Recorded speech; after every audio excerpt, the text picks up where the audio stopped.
Welcome to The Explainer. Today, we're diving into an ancient philosophy with a seriously modern toolkit for staying calm under pressure.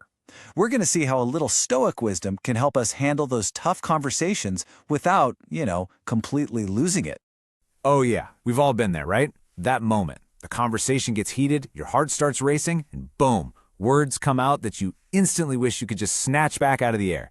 That's exactly the moment we're going to tackle today. The Stoics, they actually had a name for this.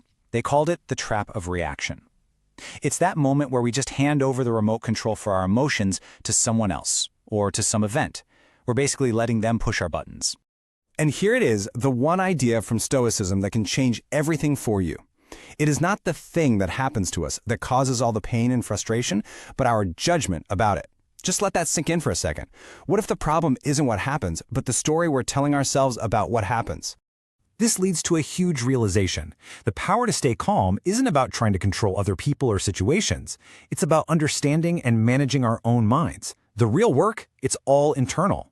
The ancient Stoic philosopher Epictetus put it perfectly. And get this, this was a guy who was born a slave and rose to become one of the most respected teachers of his time. He said, "People are not disturbed by things, but by the view they take of them." It's so simple, but it's absolutely profound. It's all about our perspective. Okay, let's make this super practical. You're stuck in traffic. That's the event. It's a neutral fact, just cars on a road. But the judgment?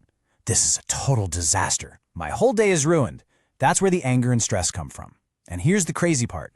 All that rage doesn't move the traffic an inch. It just burns you out. So, what do you actually do in the heat of the moment? Well, this isn't some kind of magic trick. The Stoics were incredibly practical people. They left us a simple, powerful toolkit to help us get our composure back. And that whole toolkit, it really just boils down to these 3 steps. Think of it like a mental checklist you can run through the next time you feel that anger starting to bubble up. Step 1, just pause. The philosopher Seneca once said that delay is the greatest remedy for anger. So before you snap back, before you react, just take one single conscious breath. That little gap you just created, that's where your power is. Okay, next, inside that pause, you ask yourself a really simple question. Is this emotion, this anger, this frustration, is it actually helping me solve anything right now? And 9 times out of 10, the answer is going to be a big no.